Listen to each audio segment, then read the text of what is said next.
There were many people pushing to change the teachings of the church in regards to the proper use of human sexuality. They wanted to allow contraceptives.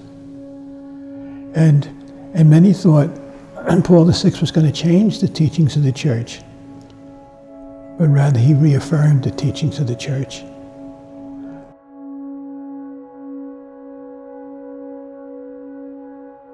On July 25th, it was the 48th anniversary of Pope Paul VI bringing to the world Humanae Vitae, of human life, encyclical.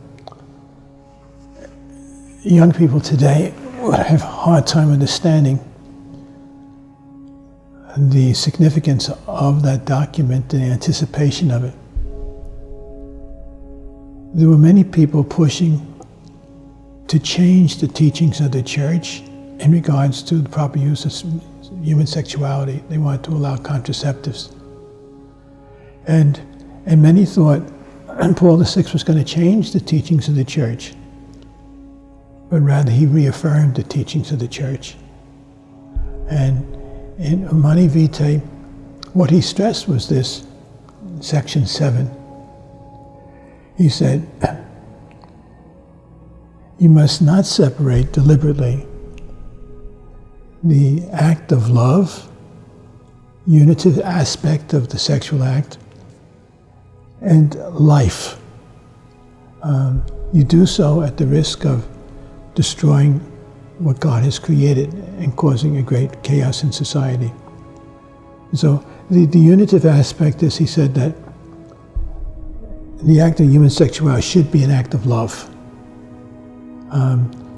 with an openness to life, to human life, and the creative act of God. In the creative act of God, we tend to forget that, don't we? That every time a child comes into existence, there's a new act of creation. God creates a human soul, and everything is changed. It will never be the same again. And that human soul is forever and ever.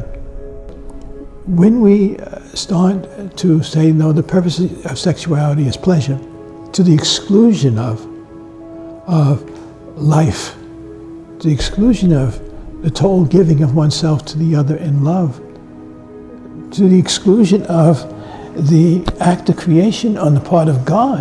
In other words, God is being excluded, the life is being excluded, and the act itself becomes turned in rather than turned out. And so the act of where God created man, male and female, was with a purpose, that the man and the woman could cooperate with Almighty God in bringing into existence a person who could love them, love God, and be forever. Now, that's the greatest on a natural level, the greatest thing a person could do. Isn't it? What could you do better? I mean, you build the Empire State Building, but it will come down someday. Whereas the human person, the soul, is forever. And when you exclude life and love from the act itself, how do you tell the children to wait until marriage? You can't. On what basis? See, in other words, you tell us to wait, and then we wait, and then we find all types of contraceptives and everything else in the house. We say, well, what's the difference? Why should we wait? You're excluding life. I thought we couldn't do this because we must be open to life and allowing the child to be born, to be embraced and cared for. And so what happens is the contraceptives opens the door to in vitro fertilization, it opens the door to laboratory reproduction, it opens the door to homosexuality, it opens the door to premarital sex, it opens the door to the destruction of everything holy and good. And you say, oh, it's wonderful. It's not wonderful. Okay? It is something that we have to step back and say, wait a second, this is wrong. It destroys God's beautiful creation of marriage, destroys our children because they're not waiting. It destroys the child because the child being born, not in the context of family, it has to pass this test. Is it wanted? Who will take care of it? And you say, well, it's not wanted. We're not going to take care of it. So what do? You abort the child. You killed the child. All these things are interconnected. You just can't neatly separate, you see?